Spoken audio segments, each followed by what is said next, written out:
ਦੇਸ਼ ਦੁਨੀਆ 'ਚ ਵਸਦੇ ਪੰਜਾਬੀਆਂ ਨੂੰ ਖੁਸ਼ਾਮਦੀਦ। ਮੈਂ ਹਰਜਿੰਦਰ ਸਿੰਘ ਰੰਧਾਵਾ, ਤੁਸੀਂ ਦੇਖ ਰਹੇ ਹੋ ਪੰਜਾਬ ਟੈਲੀਵਿਜ਼ਨ ਔਰ ਮੇਰੇ ਨਾਲ ਨੇ ਸੀਨੀਅਰ ਜਰਨਲਿਸਟ ਸਰਦਾਰ ਹਮੀਰ ਸਿੰਘ ਜੀ। ਜੀ ਆਇਆਂ ਹਮੀਰ ਸਿੰਘ ਜੀ। ਬਹੁਤ ਬਹੁਤ ਸ਼ੁਕਰੀਆ ਜੀ। ਇਹ ਕੋਈ ਬਾਹਲੀ ਹੈਰਾਨੀ ਵਾਲੀ ਗੱਲ ਨਹੀਂ ਹੋਊਗੀ ਜੇ 2027 ਦੀਆਂ ਪੰਜਾਬ ਵਿਧਾਨ ਸਭਾ ਚੋਣਾਂ ਕੋਈ ਪੰਜਾਬ ਕਾਡਰ ਦਾ ਅਧਿਕਾਰੀ ਬਤੌਰ ਭਾਰਤ ਦੇ ਮੁੱਖ ਚੋਣ ਕਮਿਸ਼ਨਰ ਕਰਵਾ ਰਿਹਾ ਹੋਵੇ। ਅਰੁਣ ਗੋਇਲ ਦੇ ਚੋਣ ਕਮਿਸ਼ਨਰ ਭਾਰਤ ਦੇ ਬਣਨ ਤੋਂ ਬਾਅਦ ਇਹ ਕਨਸੋ ਹੈ ਕਿ 2025 ਦੇ ਵਿੱਚ ਉਹ ਭਾਰਤ ਦੇ ਮੁੱਖ ਚੋਣ ਕਮਿਸ਼ਨਰ ਬਣ ਸਕਦੇ ਆ। ਡਾਕਟਰ ਮਨੋਹਰ ਸਿੰਘ ਗਿੱਲ ਤੋਂ ਬਾਅਦ ਉਹ ਦੂਜੇ ਹੋਣਗੇ ਜਿਹੜੇ ਪੰਜਾਬ ਦੀ ਨੁਮਾਇੰਦਗੀ ਬਤੌਰ ਮੁੱਖ ਚੋਣ ਕਮਿਸ਼ਨਰ ਕਰਨਗੇ। ਦੂਜਾ ਮਾਮਲਾ, ਜਗਜੀਤ ਸਿੰਘ ਡੱਲੇਵਾਲ ਮਰਨ ਵਰਤ ਤੇ ਨੇ। ਇਹ ਮਰਨ ਵਰਤ ਵਰਗਾ ਫੈਸਲਾ ਕਿ ਉਹਨਾਂ ਨੇ ਆਪਣੀ ਸ਼ਖਸੀ ਹਸਤੀ ਨੂੰ ਦੂਜੀ ਕਿਸਾਨੀ ਲੀਡਰਸ਼ਿਪ ਦੇ ਮੁਕਾਬਲੇ ਵੱਡਾ ਕਰਨ ਲਈ ਵਿਉਂਤਿਆ ਕਿ ਉਹ ਆਪਣੀ ਲੀਕ ਲੰਬੀ ਖਿੱਚ ਕੇ ਦੂਜਿਆਂ ਨੂੰ ਕੋਹਾਂ ਦੂਰ ਛੱਡ ਦੇਣਾ ਚਾਹੁੰਦੇ ਆ। ਇਹਨਾਂ ਦੇ ਆਪਸੀ ਟਕਰਾਅ, ਆਪਸੀ ਹਉਮੈ, ਆਪਸੀ ਮੁਸ਼ਕਲਾਂ, ਇਹਨਾਂ ਦੇ ਉੱਤੇ ਆਪਾਂ ਗੱਲ ਕਰਦੇ ਹਾਂ। ਸਰਦਾਰ ਹਮੀਰ ਸਿੰਘ ਹੁਣਾਂ ਨੇ ਡੱਲੇਵਾਲ ਨਾਲ ਖੁਦ ਗੱਲ ਕੀਤੀ ਹੈ।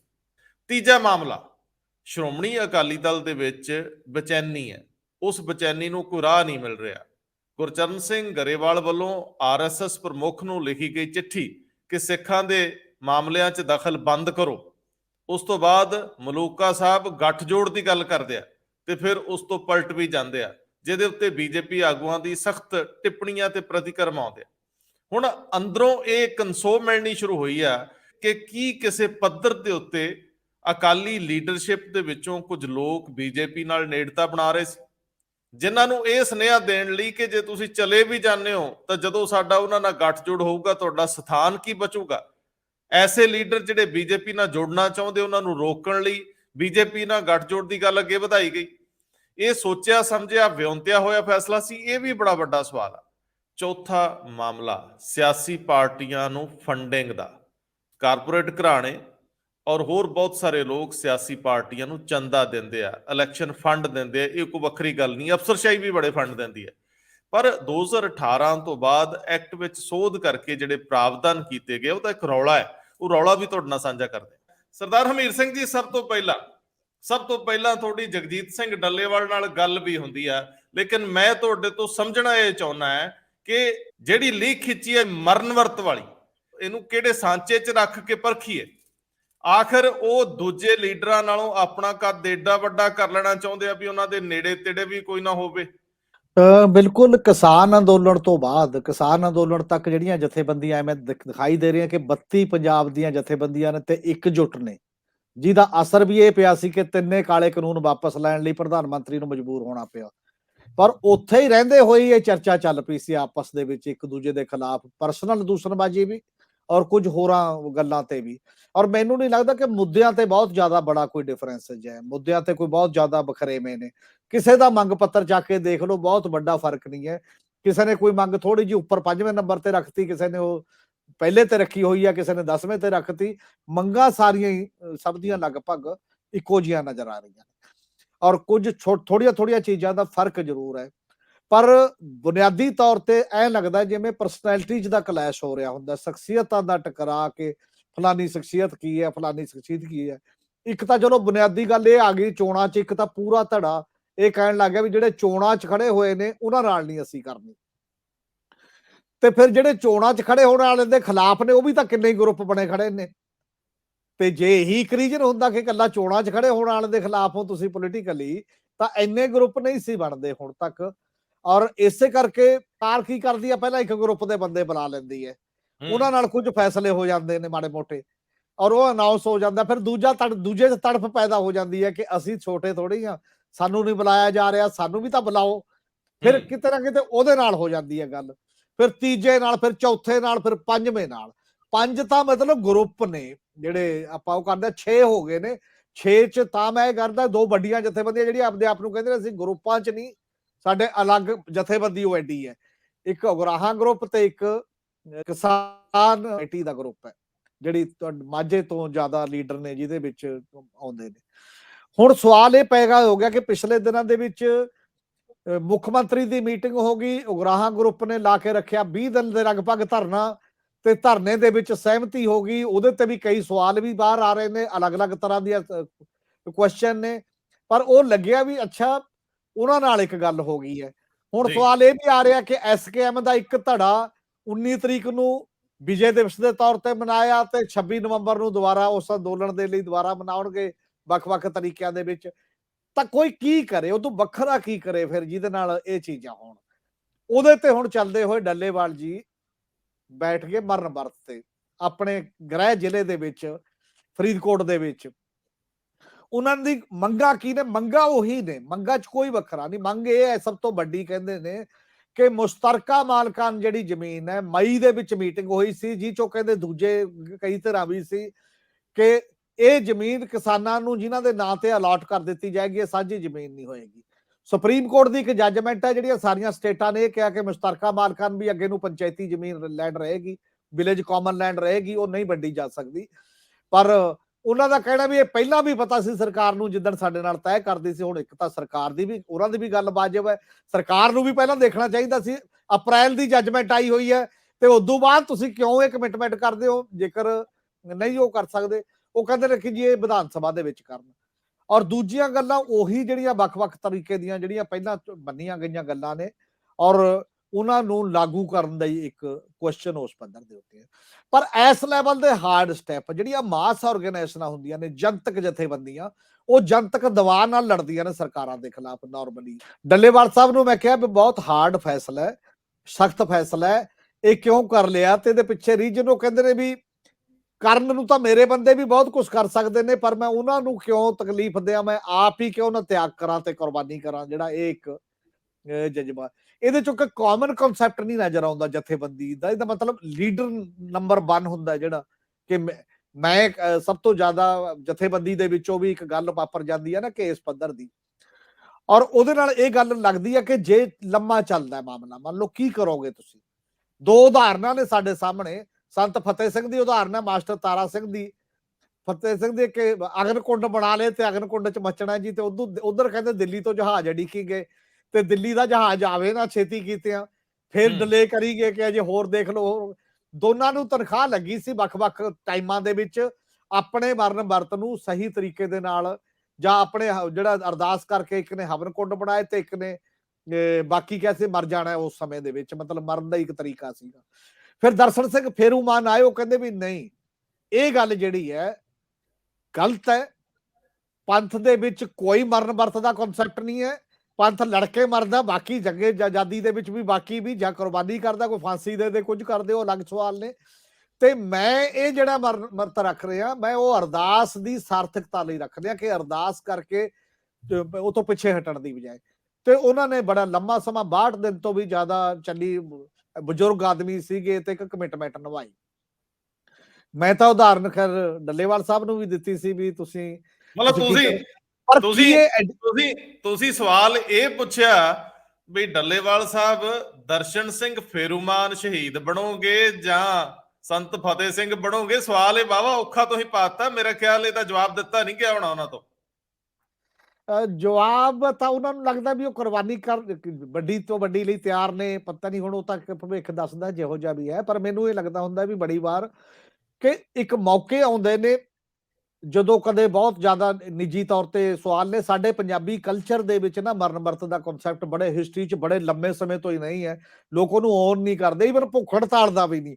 ਇਹ ਕਹਿੰਦੇ ਨੇ ਰੱਜ ਕੇ ਲੜੋ, ਜੇ ਲੜਨਾ ਵੀ ਐਵੇਂ ਭੁੱਖੇ ਮਰ ਕੇ ਵੀ ਕੀ ਫਾਇਦਾ। ਜਿਹੜੀਆਂ ਇਹ ਛੋਟੇ-ਛੋਟੀਆਂ ਲੜਾਈਆਂ ਹੁੰਦੀਆਂ ਨੇ ਵੱਖ-ਵੱਖ ਟਾਈਪ ਦੀਆਂ, ਜਿਹੜੀਆਂ ਜਿਨ੍ਹਾਂ ਨਾਲ ਸਟਰੈਂਥ ਨਹੀਂ ਹੁੰਦੀ। ਮਤਲਬ 100 ਬੰਦਾ ਹੀ ਆ ਕਿਸੇ ਡਿਪਾਰਟਮੈਂਟ 'ਚ ਹੋਵੇ, ਇੱਕੋ ਬੰਦਾ ਕਿਸੇ ਨਾਲ ਜਾਤੀ ਹੋਈ ਜਾਂਦੀ ਹੈ, ਕੋਈ ਨਹੀਂ ਪੁੱਛਦਾ, ਉਹ ਬੰਦਾ ਕਹਿੰਦਾ ਵੀ ਯਾਰ ਮੇਰੇ ਕੋਲ ਤਾਂ ਹੋਰ ਕੋਈ ਚਾਰਾ ਹੀ ਨਹੀਂ, ਦੱਸੋ ਮੇਰੇ ਨਾਲ ਲੋਕ ਹੈ ਨਹੀਂ, ਮੈਂ ਕੀ ਕਰਾਂ। ਇਹ ਸਾਰੇ ਸਵਾਲ ਨੇ। ਨੰਬਰ ਦੀ ਗੇਮ ਚੋਂ ਘੱਟੋ ਘੱਟ ਬਾਹਰ ਨਿਕਲਣਾ ਚਾਹੀਦਾ ਹੈ, ਔਰ ਆਪਸ ਦੇ ਵਿੱਚ ਈਗੋ ਕਲੈਸ਼ਜ਼ ਤੋਂ ਜ਼ਰੂਰ ਬਾਹਰ ਹੋਣਾ ਚਾਹੀਦਾ। ਵੈਸੇ ਜਦੋਂ ਬਹੁਤ ਵੱਡੀ ਲੜਾਈ ਦਿੱਲੀ 'ਚ ਸੀਗੀ, ਸਿੰਘੂ ਬਾਰਡਰ ਤੇ ਟਿਕਰੀ ਬਾਰਡਰ ਤੇ, ਸਭ ਤੋਂ ਸੌਖਾ ਤਰੀਕਾ ਤੇ ਉਦੋਂ ਸੀਗਾ ਵੀ ਇਹ ਜਿੰਨੇ 32 ਦੇ 32 ਸੀ, ਇਹ ਸਾਰੇ ਕਹਿੰਦੇ ਵੀ ਅਸੀਂ ਮਰਨ ਵਰਤ ਤੇ ਬਹਿਣ ਲੱਗੇ ਆ।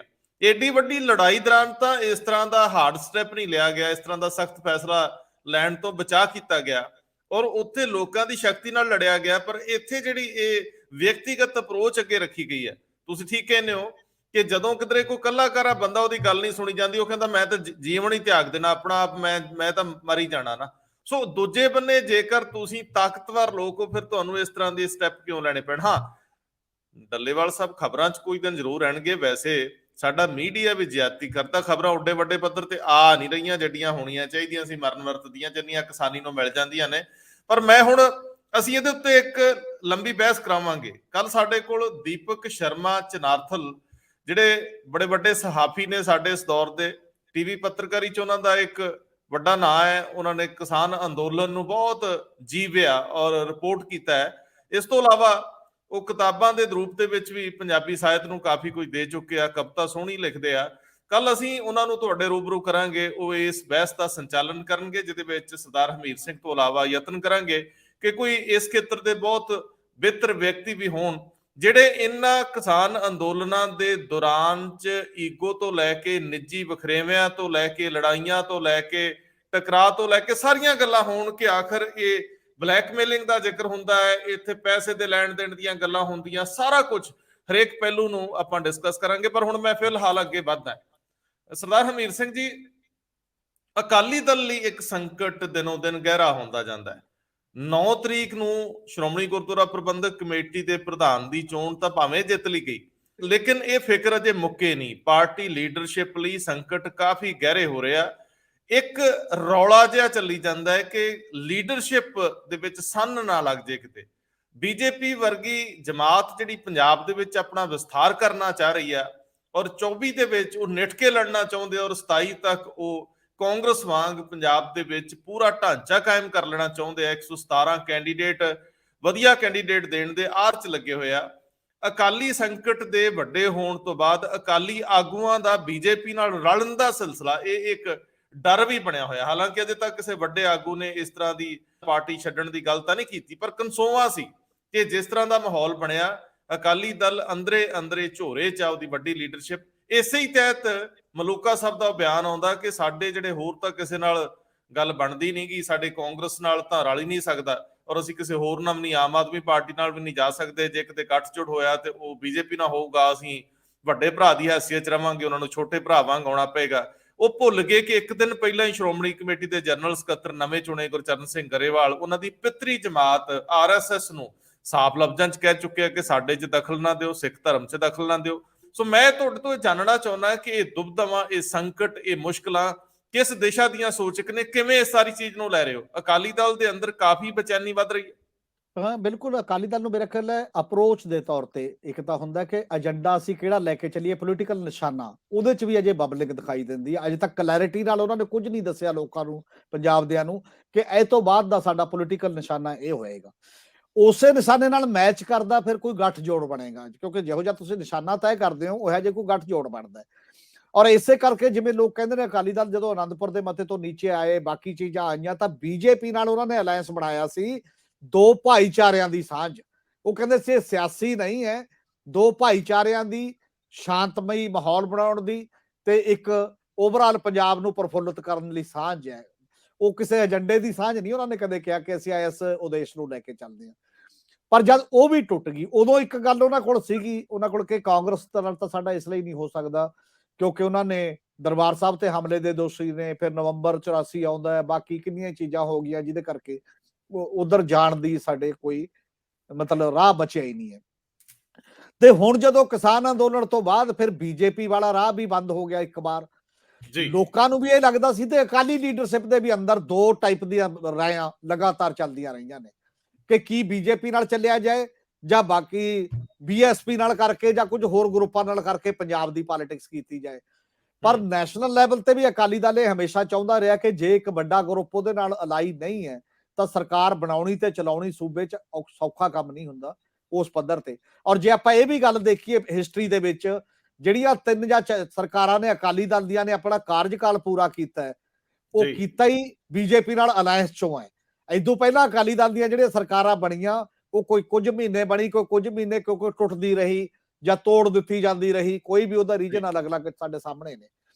ਹੁਣ ਜਦੋਂ ਇਹ ਸਵਾਲ ਆ ਗਿਆ ਕਿ ਬੀਜੇਪੀ ਦਾ ਇੱਕ ਕਲੀਅਰ ਗੱਲ ਹੋ ਗਈ ਕਿ ਇੱਕ ਪਾਸੇ ਅਕਾਲੀ ਦਲ ਇਹ ਕਹਿਣ ਲੱਗ ਗਿਆ ਕਿ ਬੀਬੀ ਕੌਰ ਦੀ ਨੇ ਦੋਸ਼ ਲਾਇਆ ਉਸ ਪੱਧਰ ਦਾ, ਬਾਕੀ ਸਾਰੀਆਂ ਚੀਜ਼ਾਂ ਵਾਪਰੀਆਂ, ਤਾਂ ਮਲੂਕਾ ਸਰਕੰਦਰ ਸਿੰਘ ਮਲੂਕਾ ਦਾ ਇਹ ਬਿਆਨ ਆਉਣਾ ਇੱਕੋ ਦਮ ਸਾਰੇ ਪੰਜਾਬ ਦੇ ਵਿੱਚ ਇਹ ਗੱਲ ਜ਼ਰੂਰ ਚਰਚਾ ਚ ਆਈ ਕਿ ਕਿਤੇ ਨਾ ਕਿਤੇ ਇਹ ਗੱਲ ਬੀਬੀ ਜਗੀਰ ਕੌਰ ਨਾਲ ਵੀ ਜਦੋਂ ਗੱਲ ਕਰਨ ਗਏ ਸੀ ਡਾਕਟਰ ਦਲਜੀਤ ਸਿੰਘ ਚੀਮਾ ਤੇ ਸੁਰਜੀਤ ਸਿੰਘ ਰਖੜਾ ਹੋਣੀ, ਕਿਤੇ ਨਾ ਕਿਤੇ ਉੱਥੇ ਵੀ ਚਰਚਾ ਚ ਆਈ ਸੀ ਕਿ ਬੀਬੀ ਜੀ ਇਹ ਨਾ ਕਰੋ, ਜੇ ਆਪਾਂ ਗੱਲ ਵੀ ਕਰਨੀ ਹੈ ਸਾਰੇ ਇਕੱਠੇ ਹੋ ਕੇ ਵੀ ਕਰ ਸਕਦੇ ਆ ਜਦੋਂ ਵੀ ਅਸੀਂ ਲੈਣ ਦੇਣ ਹੋਣਾ ਹੈ ਜਾਂ ਜੋ ਵੀ ਚੀਜ਼ਾਂ ਵਾਪਰਨੀਆਂ ਨੇ। ਇਹਦਾ ਮਤਲਬ ਇਹ ਉਮੀਦ ਅਕਾਲੀ ਦਲ ਨੂੰ ਹੈ ਕਿ ਬੀਜੇਪੀ ਨਾਲ, ਬੀਜੇਪੀ ਨੇ ਇਤਕੀ ਭਾਅ ਨਹੀਂ ਦਿੱਤਾ ਤੁਰੰਤ। ਹੁਣ ਜਦੋਂ ਲੀਡਰਾਂ ਨੇ ਆਪੋ ਆਪਣੀ ਗੱਲ ਕੀਤੀ ਤਾਂ ਮਲੂਕਾ ਉਹਨਾਂ ਦਾ ਦੁਬਾਰਾ ਵੀ ਇੱਕ ਬਿਆਨ ਆ ਗਿਆ ਵੀ ਐਡੀ ਵੀ ਕੋਈ ਗੱਲ ਨਹੀਂ ਕਿ ਅਸੀਂ ਬੀਜੇਪੀ ਦੇ ਪਿੱਛੇ ਭੱਜੇ ਫਿਰਦੇ ਆ, ਅਸੀਂ ਤਾਂ ਉਹ ਗੱਲ ਮੈਂ ਕੀਤੀ ਸੀ ਕਿ ਉਹਦੇ ਤੋਂ ਬਿਨਾ ਸਾਡੇ ਕੋਲ ਕੋਈ ਗੱਲ ਨਹੀਂ ਹੈ। ਹੁਣ ਭੰਬਲ ਭੂਸਾ ਅਕਾਲੀ ਦਲ ਦਾ ਕੀ ਹੈ? ਬਿਲਕੁਲ ਇਹ ਗੱਲ ਹੋ ਸਕਦੀ ਹੈ, ਬੜੇ ਬਾਰ-ਬਾਰ ਉੱਠਦੀ ਹੈ ਇਹ ਗੱਲ ਕਿ ਅਕਾਲੀ ਦਲ ਦੇ ਕੁਝ ਲੀਡਰ ਬੀਜੇਪੀ 'ਚ ਜਾ ਸਕਦੇ ਨੇ। ਬੀਜੇਪੀ ਵੀ ਕਈ ਵਾਰ ਕਹਿ ਦਿੰਦੀ ਆ, ਬਾਕੀ ਲੋਕ ਵੀ ਕਈ ਵਾਰ ਕਹਿ ਦਿੰਦੇ ਨੇ। ਤਾਂ ਅਕਾਲੀ ਦਲ ਦੀ ਰਣਨੀਤੀ ਹੈ ਇਹ। ਇੱਕ ਤਾਂ ਇਹ ਵੀ ਹੈ ਜਿਹੜੇ ਨਿਕਲੇ ਹੋਏ ਬੰਦੇ ਨੇ, ਚਾਹੇ ਉਹ ਢੀਂਡਸਾ ਸਾਹਿਬ ਹੋਣ, ਇਦੋਂ ਪਹਿਲਾਂ ਬ੍ਰਹਮਪੁਰਾ ਹੋਣੀ ਵੀ ਚਲੇ ਗਏ ਸੀ, ਬਾਅਦ ਦੇ ਵਿੱਚ ਉਹ ਆ ਗਏ, ਉਹ ਅਲੱਗ ਗੱਲ ਹੈ। ਚਾਹੇ ਬੀਬੀ ਜਗੀਰ ਕੌਰ ਹੈ, ਉਹ ਸਾਰੇ ਗਰੁੱਪ ਵੀ ਨੇੜਤਾ ਤਾਂ ਕਿਸੇ ਨਾ ਕਿਸੇ ਹੱਦ ਤੱਕ ਬੀਜੇਪੀ ਦੇ ਨਾਲ ਜਾ ਹੀ ਰਹੀ ਹੈ, ਕਿਸੇ ਨਾ ਕਿਸੇ ਹੱਦ ਤੱਕ ਉਸ ਪਾਸੇ ਜਾ ਰਹੀ ਹੈ। ਢੀਂਡਸਾ ਸਾਹਿਬ ਦਾ ਪਦਮ ਵਿਭੂਸ਼ਣ ਨਾਲ ਸਨਮਾਨ, ਬਾਕੀ ਚੀਜ਼ਾਂ ਜੇ ਬਹੁਤ ਸਾਰੀਆਂ ਲੱਗਦੀਆਂ ਸੀ, ਉਦੋਂ ਵੀ ਚਰਚਾ ਚੱਲ ਰਹੀ ਸੀ। ਤਾਂ ਫਿਰ ਉਹਦੇ ਚੋਂ ਅਕਾਲੀ ਦਲ ਨੂੰ ਲੱਗਦਾ ਵੀ ਜੇ ਸਾਡਾ ਸਪਲਿੰਟ ਗਰੁੱਪ ਹੀ ਉਧਰ ਜਾਂਦੇ ਨੇ ਤਾਂ ਅਸੀਂ ਕਿਉਂ ਨਹੀਂ ਆਪਸ ਦੇ ਵਿੱਚ ਕਰ ਲੈਂਦੇ ਇਹ ਜੋੜ ਤੋੜ ਜੋ ਵੀ ਹੋਣਾ ਉਸ ਲੈਵਲ ਤੇ। ਹੁਣ ਬੀਜੇਪੀ ਦੇ ਹੱਥ 'ਚ ਮੇਰਾ ਖਿਆਲ ਹੈ ਖੇਡ ਦੁਬਾਰਾ ਇੱਕ ਤੱਕੜੀ ਦਾ ਤਰਾਜੂ ਵਾਂਗ ਆ ਗਈ ਹੈ ਕਿ ਸ਼ਾਇਦ ਜੇ ਉਹ ਕਰਨ ਵੀ ਕਿਸੇ ਸਟੇਜ ਦੇ ਜਾ ਕੇ ਤਾਂ ਉਹ ਬਰਾਬਰ ਅਕਾਲੀ ਦਲ ਦੀ ਪਹਿਲਾਂ ਵਾਲੀ ਹਾਲਤ, ਵੱਡੇ ਭਰਾ ਦੀ ਜਿਹੜੀ ਬੜੇ ਵੱਡੀ ਹੈਸੀਅਤ ਸੀ, ਪਹਿਲਾ ਅਲਾਇੰਸ ਇਹ ਸੀ ਕਿ ਦਿੱਲੀ 'ਚ ਬੀਜੇਪੀ ਜੋ ਮਰਜ਼ੀ ਕਰੇ ਅਕਾਲੀ ਦਖਲ ਨਹੀਂ ਦੇਣਗੇ, ਤੇ ਪੰਜਾਬ 'ਚ ਅਕਾਲੀ ਦਲ ਜੋ ਮਰਜ਼ੀ ਕਰੇ ਉਹਨਾਂ ਦੇ ਨੁਮਾਇੰਦੇ ਹੋਣਗੇ, ਉਹਨਾਂ ਦੇ ਮੰਤਰੀ ਹੋਣਗੇ, ਹਿੱਸੇਦਾਰੀ ਹੋਏਗੀ, ਪਰ ਉਹਦੇ 'ਚ ਬਹੁਤ ਜ਼ਿਆਦਾ ਟੰਗ ਫਸਾਈ ਨਹੀਂ ਹੋਏਗੀ। ਪਹਿਲਾਂ ਦਾ ਜਿਹੜਾ ਇੱਕ ਐਗਰੀਮੈਂਟ ਅਨਰਿਟਨ ਸੀ ਉਹ ਸ਼ਾਇਦ ਇਹ ਚੱਲੇ ਆ ਰਿਹਾ ਸੀ ਪ੍ਰਕਾਸ਼ ਸਿੰਘ ਬਾਦਲ ਵੇਲੇ ਤੋਂ, ਜਾਂ ਜਿਹੜਾ ਉਸ ਲੈਵਲ ਦੇ ਲੀਡਰਾਂ ਦਾ ਜਿਹੜਾ ਆਪਣਾ ਤਾਲਮੇਲ ਸੀ। ਹੁਣ ਇਹ ਨਹੀਂ ਮੇਰਾ ਖਿਆਲ ਹੋਏਗਾ ਇਹ, ਕਿਉਂਕਿ ਉਹ ਵਜਨ ਜਿਹੜਾ ਕਿਤੇ ਹੋਰ ਚਲਾ ਗਿਆ। ਹੁਣ ਇੱਕ ਪਾਸੇ ਅਕਾਲੀ ਦਲ ਇਹ ਦੇਖਦਾ ਕਿ ਜਿਹੜਾ ਪੰਥਕ ਏਜੰਡਾ ਚਲਾ ਗਿਆ ਸਾਡਾ, ਪੰਥਕ ਵੋਟ ਬੈਂਕ ਜਿਹੜਾ ਦੂਰ ਚਲਾ ਗਿਆ, ਚਾਹੇ ਉਹ ਗੁਰੂ ਗ੍ਰੰਥ ਸਾਹਿਬ ਦੀ ਬੇਅਦਬੀ ਦਾ ਸਵਾਲ ਉਹਦੇ ਚ ਬਹੁਤ ਵੱਡਾ ਹੈ, ਹੋਰ ਕਈ ਫੈਸਲੇ ਉਹਦੇ ਚ ਹੈਗੇ ਨੇ, ਉਹਨੂੰ ਕਿਵੇਂ ਲਿਆਂਦਾ ਜਾਵੇ। ਉਹ ਵਾਪਸ ਲਿਆਉਣ ਦੇ ਲਈ ਜਿਹੜਾ ਗਰੇਵਾਲ ਹੋਣੀ ਨੇ, ਗੁਰਚਰਨ ਸਿੰਘ, ਉਹ ਇਹ ਵੀ ਕਹਿੰਦੇ ਨੇ ਕਿ ਆਰਐਸਐਸ ਚੀਫ ਨੂੰ ਲਿਖਦੇ ਨੇ, ਤੇ ਉਹ ਇਹ ਵੀ ਬਾਈਬਲ ਕਲਮ ਵੀ ਪਹਿਲੀ ਵਾਰ ਉਸ ਮੋਰਚੇ 'ਚ ਜੇਕਰ ਕੋਈ ਸ਼੍ਰੋਮਣੀ ਅਕਾਲੀ ਦਲ ਦੀ ਧਿਰ ਦਾ ਬੰਦਾ ਗਿਆ ਹੈ, ਉੱਥੇ ਹਾਜ਼ਰੀ ਲਵਾ ਕੇ ਆਇਆ ਹੈ, ਤਾਂ ਉਹ ਪਹਿਲੀ ਵਾਰ ਹੈ। ਫਿਰ ਬੰਦੀ ਸਿੰਘਾਂ ਦਾ ਸਵਾਲ ਵੀ ਉਹ ਲੈਣਾ ਚਾਹੁੰਦੇ ਨੇ, ਪਰ ਇਹ ਏਜੰਡਾ ਹੁਣ ਫਿਰ ਡਿਮਾਂਡ ਕਰਦਾ ਕਿ ਕਲੀਅਰ ਕੱਟ ਆਪਣਾ ਰਾਜਨੀਤਿਕ ਨਿਸ਼ਾਨਾ ਦੱਸੋ, ਅਨੰਦਪੁਰ ਦਾ ਮਤਾ ਜਾਂ ਕੋਈ ਹੋਰ ਹੈ। ਤੇ ਦੂਜਾ ਪਾਸਾ ਫਿਰ ਬੀਜੇਪੀ ਦੇ ਅਲਾਇੰਸ ਨਾਲ ਖੁੱਲਦਾ ਹੈ, ਉਹ ਖੁੱਲਦਾ ਤਾਂ ਮਿਨੀਮਮ ਪ੍ਰੋਗਰਾਮ ਬਣੇਗਾ, ਤੁਹਾਡਾ ਉਹ ਏਜੰਡਾ ਨਹੀਂ ਚੱਲੂਗਾ ਜਿਹੜਾ ਦੂਜਾ ਚੱਲਦਾ ਹੈ। ਇਸ ਕਰਕੇ ਇਹ ਇੱਕ ਦੁਬਿਧਾ ਦੇ ਵਿੱਚ ਅਕਾਲੀ ਦਲ ਅਜੇ ਤੱਕ ਹੈ।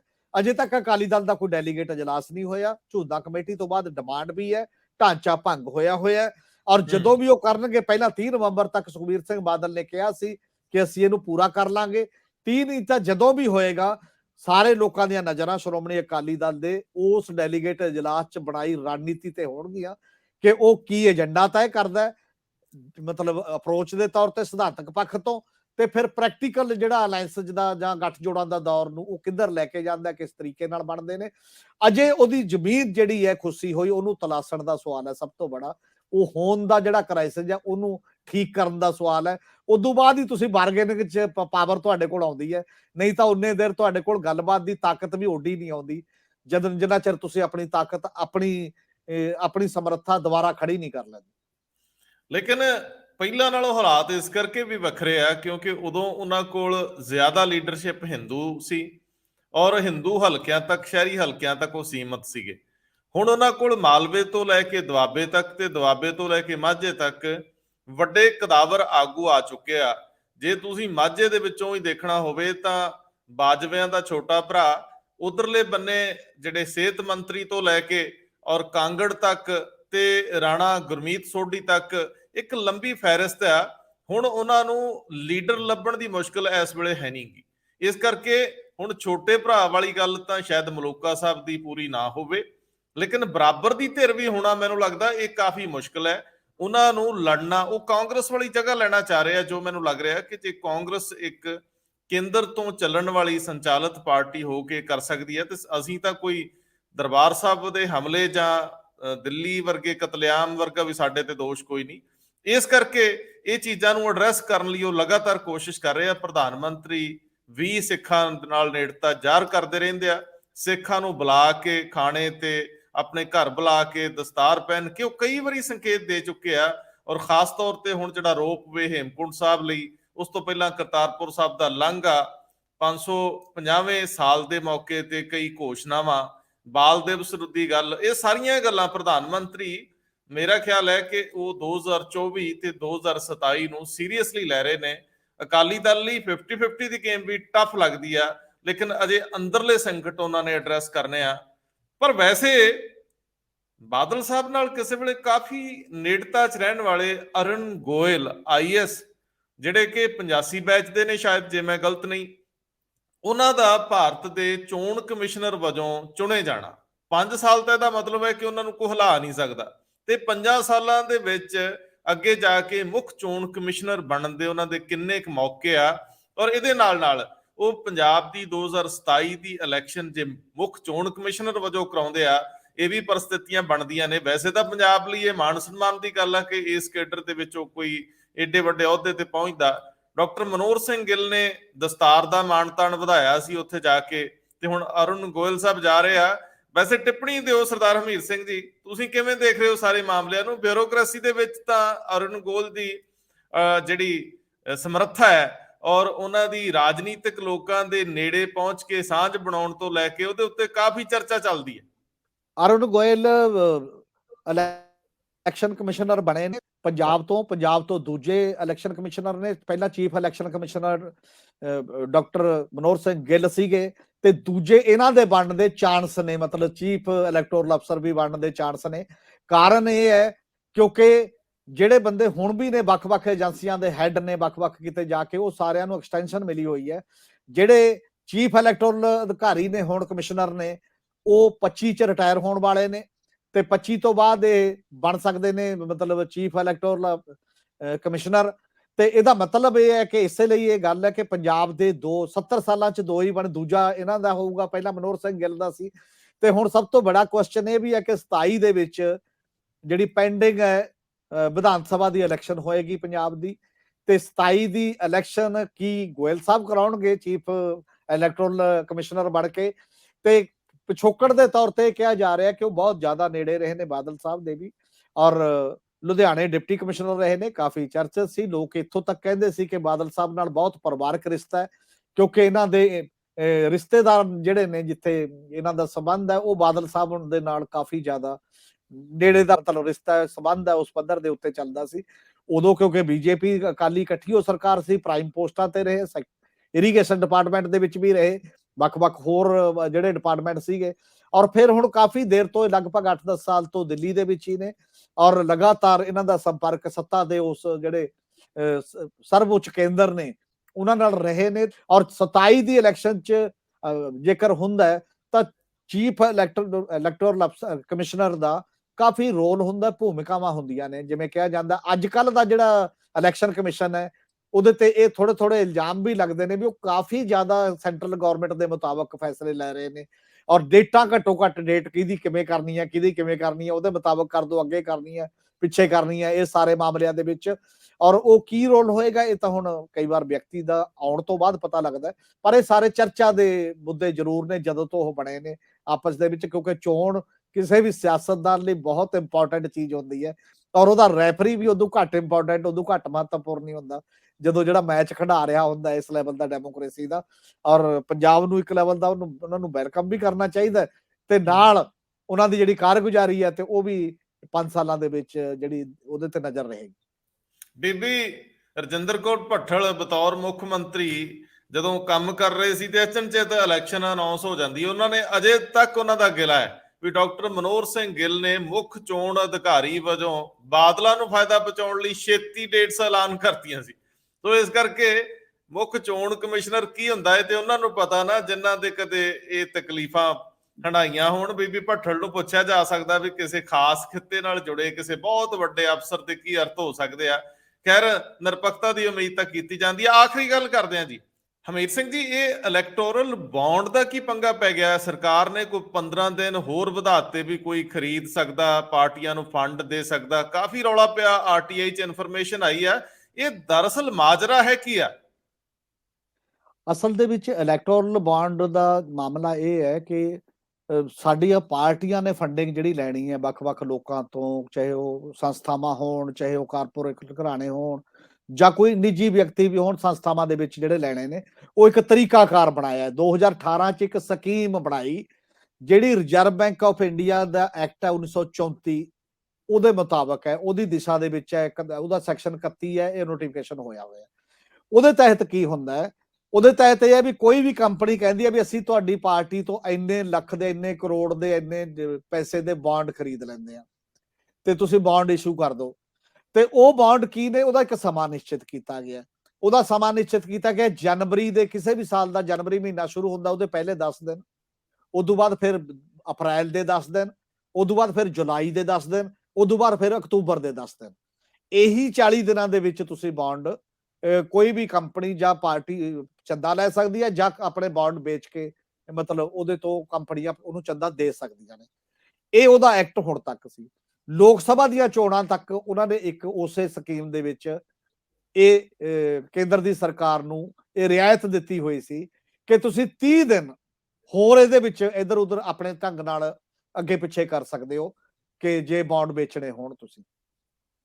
ਪਰ ਅਸੈਂਬਲੀ ਦੀਆਂ ਚੋਣਾਂ ਦੇ ਵਿੱਚ ਪਹਿਲੀ ਵਾਰ ਇਹ ਹੋਇਆ ਕਿ 15 ਦਿਨ ਇਹਨਾਂ ਨੇ ਆਪਣੇ ਆਪ ਲੈ ਲਏ ਸੋਧ ਕਰਕੇ ਉਹਦੇ ਵਿੱਚ ਆਪਣੇ ਆਪ। ਸੋਧ ਤੇ ਇਤਰਾਜ਼ ਇਹ ਹੈ ਅਸਲ ਦੇ ਵਿੱਚ ਕਿ ਇਹ ਆਰਬੀਆਈ ਦੇ ਐਕਟ ਦੇ ਤਹਿਤ ਬਣਿਆ ਹੋਇਆ। ਆਰਬੀਆਈ ਨੂੰ ਤੁਸੀਂ ਦੱਸਿਆ ਤੱਕ ਨਹੀਂ, ਨਾ ਉਹਦੀ ਪਰਮਿਸ਼ਨ ਲਈ ਹੈ, ਔਰ ਤੁਸੀਂ ਕੱਲਾ ਚੋਣ ਕਮਿਸ਼ਨ ਨੂੰ ਦੱਸਤਾ। ਇਹ ਆਰਟੀਆਈ ਚ ਇਨਫੋਰਮੇਸ਼ਨ ਆਈ ਹੈ। ਅਸਲ ਚ ਨਾ ਬੌਂਡਸ ਦੇ ਵਿੱਚ ਪਹਿਲਾਂ ਵੀ ਬੜੀ ਸੀਰੀਅਸ ਸਮੱਸਿਆ ਇਹੀ ਹੈ। ਸਮੱਸਿਆ ਇਹ ਹੈ ਕਿ ਪਾਰਦਰਸ਼ੀ ਨਹੀਂ ਹੈ। ਇਹਨਾਂ ਦਾ ਲੋਕਾਂ ਨੂੰ ਜਾਂ ਵੋਟਰਾਂ ਨੂੰ ਪਤਾ ਨਹੀਂ ਲੱਗਦਾ ਕਿ ਕਿਹੜੀ ਕੰਪਨੀ ਤੋਂ ਤੁਸੀਂ ਕਿਹੜੀ ਪਾਰਟੀ ਨੂੰ ਕਿੰਨੇ ਪੈਸੇ ਮਿਲੇ ਨੇ। ਨਾਰਮਲੀ ਤਾਂ ਅਸੀਂ ਇੱਕ ਕਾਨੂੰਨ ਬਣਾਤਾ ਕਿ ਜੇ 20,000 ਤੋਂ ਮਤਲਬ ਘੱਟ ਪੈਸੇ ਤੁਹਾਨੂੰ ਦਿੰਦੀ ਹੈ ਕੋਈ, ਉਹ ਕੈਸ਼ ਲੈ ਸਕਦੇ ਹੋ ਤੇ ਉਹਦੀਆਂ ਰਸੀਦਾਂ ਦਿਖਾ ਸਕਦੇ ਹੋ। ਉਦੋਂ ਕੋਈ ਵੀ ਵੱਡਾ ਜਿਹੜਾ ਫੈਸਲਾ ਹੋਏਗਾ, ਪੈਸਾ ਲਾਓਗੇ, ਉਹ ਥਰੂ ਚੈੱਕ ਆਏਗਾ ਜਾਂ ਆਨਲਾਈਨ ਹੋਏਗਾ ਜਾਂ ਬਾਕੀ ਹੋਏਗਾ। ਹੁਣ ਇਹ ਬੌਂਡ ਸਿਸਟਮ ਇੱਕ ਐਸਾ ਸਿਸਟਮ ਕਰਤਾ ਹੈ, ਇਹਦੇ ਚ ਆਰਟੀਆਈ ਚ ਇਨਫੋਰਮੇਸ਼ਨ ਵੀ ਨਹੀਂ ਉਹ ਕਹਿੰਦੇ ਦਿੱਤੀ ਜਾ ਸਕਦੀ। ਕਿਸੇ ਨੂੰ ਕੁਝ ਨਹੀਂ ਪਤਾ ਕੌਣ ਦਿੰਦਾ, ਕਿਉਂਕਿ ਸਭ ਤੋਂ ਜ਼ਿਆਦਾ ਸੱਤਾਧਾਰੀ ਪਾਰਟੀ ਨੂੰ ਮਿਲਦੇ ਨੇ। ਹੁਣ ਜਿਹੜੀ ਪਹਿਲਾਂ ਜੇ ਕਾਂਗਰਸ ਜਦੋਂ ਦੀ ਆਈ ਹੈ ਉਦੋਂ ਦੀ ਬੀਜੇਪੀ ਹੈ, ਸਾਰੇ ਕਾਰਪੋਰੇਟ ਦਾ ਫੰਡ ਬੀਜੇਪੀ ਨੂੰ ਮੈਜੋਰਿਟੀ ਮਿਲਦਾ, ਬਾਕੀਆਂ ਨੂੰ ਥੋੜਾ ਬਹੁਤ ਮਿਲਦਾ ਹੋਣਾ ਵਿੱਚ। ਇਹ ਕਿਉਂ? ਮਤਲਬ ਲੋਕਾਂ ਨੂੰ ਕੇਵਲ ਜਾਣਨ ਦਾ ਹੱਕ ਵੀ ਨਾ ਹੋਵੇ, ਕੋਈ ਉਹ ਚ ਦਖਲ ਨਹੀਂ ਚਾਹੁੰਦਾ। ਮੰਨ ਲਓ ਕੋਈ ਵੀ ਅਜੇ ਇਹ ਨਹੀਂ ਹੈ ਕਿ ਤੁਸੀਂ ਇੰਨਾ ਕਿਉਂ ਲੈਂਦੇ ਹੋ, ਘੱਟ ਲਓ, ਜੇ ਕਰੋ, ਉਹ ਪਾਰਟੀਆਂ ਦੀ ਤੇ ਕੰਪਨੀ ਦੀ ਮਰਜ਼ੀ ਹੈ। ਪਰ ਲੋਕਾਂ ਨੂੰ ਪਤਾ ਜਦੋਂ ਇਹ ਲੱਗੂਗਾ ਕਿ ਕਿਹੜੀ ਕੰਪਨੀ ਨੇ ਕਿਸੇ ਨੂੰ 1000 ਕਰੋੜ ਦੇਤਾ, ਕਿਹੜੀ ਕੰਪਨੀ ਨੇ ਕਿਸੇ ਨੂੰ 10,000 ਕਰੋੜ ਦੇਤਾ, ਤਾਂ ਇੰਨਾ ਕੁ ਸਮਝ ਜ਼ਰੂਰ ਆ ਜਾਊਗੀ ਕਿ ਅਗਲੇ ਜਿਹੜੇ ਨਿਯਮ ਤੇ ਕਾਨੂੰਨ ਬਣਦੇ ਨੇ ਉਹ ਕਿਹੜੇ ਆਧਾਰ ਤੇ ਬਣਦੇ ਨੇ। ਇਸ ਕਰਕੇ ਇਹਨੂੰ ਬੰਦ ਰੱਖਿਆ ਹੋਇਆ। ਇਹਦੇ ਤੇ ਸੁਪਰੀਮ ਕੋਰਟ ਦਾ ਦਰਜਾ ਵੀ ਖੜਕਾਇਆ ਹੋਇਆ ਬਹੁਤ ਸਾਰੇ ਸੱਜਣਾ ਨੇ, ਔਰ ਸੁਪਰੀਮ ਕੋਰਟ ਦੇ ਵਿੱਚ ਇਹ ਪੈਂਡਿੰਗ ਪਿਆ। ਹੁਣ ਦਸੰਬਰ ਦੇ ਪਹਿਲੇ ਹਫਤੇ ਇਹਦਾ ਕੇਸ ਲੱਗਿਆ ਹੋਇਆ, ਇਹਦੀ ਸੁਣਵਾਈ ਹੋਣੀ ਹੈ ਕਿ ਕੀ ਇਹ ਪਾਰਦਰਸ਼ੀ ਹੋਣਗੇ, ਆਰਟੀਆਈ ਦੇ ਦਾਇਰੇ ਚ ਆਉਣੇ ਚਾਹੀਦੇ ਨੇ, ਲੋਕਾਂ ਨੂੰ ਉਹਦਾ ਹੱਕ ਹੋਣਾ ਚਾਹੀਦਾ ਜਾਂ ਨਹੀਂ, ਕੀ ਇਹ ਸੰਵਿਧਾਨ ਦੀ ਭਾਵਨਾ ਦੇ ਅਨੁਕੂਲ ਹੈ ਜਾਂ ਗੈਰ ਸੰਵਿਧਾਨਕ ਹੈ ਰੋਕ, ਇਹਦੇ ਤੇ ਫੈਸਲਾ ਕਰਨਾ ਸੁਪਰੀਮ ਕੋਰਟ ਨੇ। ਪਰ ਜੇ ਡੈਮੋਕ੍ਰੇਸੀ ਦੇ ਲਿਹਾਜ਼ ਨਾਲ ਵੀ ਦੇਖਿਆ ਜਾਏ, ਹਰ ਵਿਅਕਤੀ ਇਹ ਤਾਂ ਚਾਹੁੰਦਾ ਹੀ ਹੈ ਕਿ ਉਹਦੇ ਹੁਕਮਰਾਨ ਨੂੰ ਕਿੰਨਾ ਪੈਸਾ ਮਿਲਦਾ ਹੈ ਤੇ ਉਹ ਪੈਸਾ ਕੌਣ ਦਿੰਦਾ ਹੈ, ਕਿਹਦੇ ਨਾਲ ਉਹਦੀ ਆੜੀ ਹੈ, ਦੋਸਤੀ ਹੈ, ਕਿਹੜੇ ਨੂੰ ਵਿਚਾਰੇ ਨੂੰ ਗਰੀਬ ਪਿੱਛੇ ਰਹਿ ਗਿਆ ਉਹਨੂੰ ਨਹੀਂ ਮਿਲਦਾ ਬਿਲਕੁਲ ਹੀ, ਉਹਨੂੰ ਦੇਣਾ ਹੀ ਬੰਦ ਕਰ ਗਏ ਨੇ।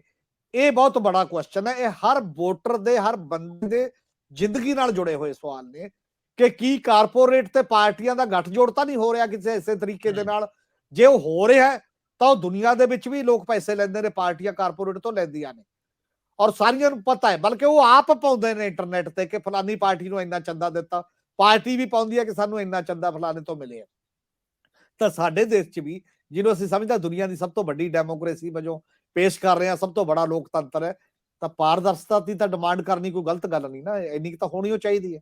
ਬਿਲਕੁਲ ਬਿਲਕੁਲ। ਔਰ ਇਹ ਵੱਡਾ ਸਵਾਲ ਹੈ ਜਿੰਨਾ ਕਿ ਮੈਂ ਸਰਦਾਰ ਹਮੀਰ ਸਿੰਘ ਹੋਰਾਂ ਤੋਂ ਸਮਝਿਆ, ਕਿਉਂਕਿ ਪਹਿਲਾਂ ਕੋਈ ਵੀ ਵਿਅਕਤੀ ਕਿਸੇ ਨੂੰ ਵੀ ਫੰਡ ਦੇ ਸਕਦਾ ਸੀ, ਲੇਕਿਨ 18 ਦੇ ਵਿੱਚ ਸੰਵਿਧਾਨ 'ਚ ਸੋਧ ਕਰਕੇ ਜਿਹੜਾ ਕਾਨੂੰਨ ਲਿਆਂਦਾ ਗਿਆ ਇਲੈਕਟੋਰਲ ਬੌਂਡਸ ਇਸ਼ੂ ਕਰਨ ਦਾ ਮਾਮਲਾ, ਕਿ ਕੋਈ ਵੀ ਜਿਹੜਾ ਪਾਰਟੀ ਆ ਉਹ ਆਪਣੇ ਬੌਂਡ ਵੇਚ ਕੇ ਤੇ ਆਪਣੇ ਲਈ ਪੈਸੇ ਇਕੱਠੇ ਕਰ ਸਕਦੀ ਆ। ਔਰ ਇਹਦੇ ਲਈ 40 ਦਿਨ ਰੂਟੀਨ 'ਚ ਰੱਖੇ ਸੀ। 30 ਦਿਨ ਜਿਹੜੇ ਆ ਉਹ ਲੋਕ ਸਭਾ ਦੀ ਚੋਣਾਂ ਵੇਲੇ ਸਰਕਾਰ ਕੋਲ ਅਖਤਿਆਰ ਸੀ, ਉਹ ਅੱਗੇ ਪਿੱਛੇ ਕਰ ਦੇਵੇ ਕਿ ਤੁਸੀਂ ਇਹਨਾਂ ਦਿਨਾਂ ਦੇ ਵਿੱਚ ਵੀ ਉਹ ਖਰੀਦ ਸਕਦੇ ਹੋ ਜਾਂ ਜਾਰੀ ਕਰ ਸਕਦੇ ਹੋ।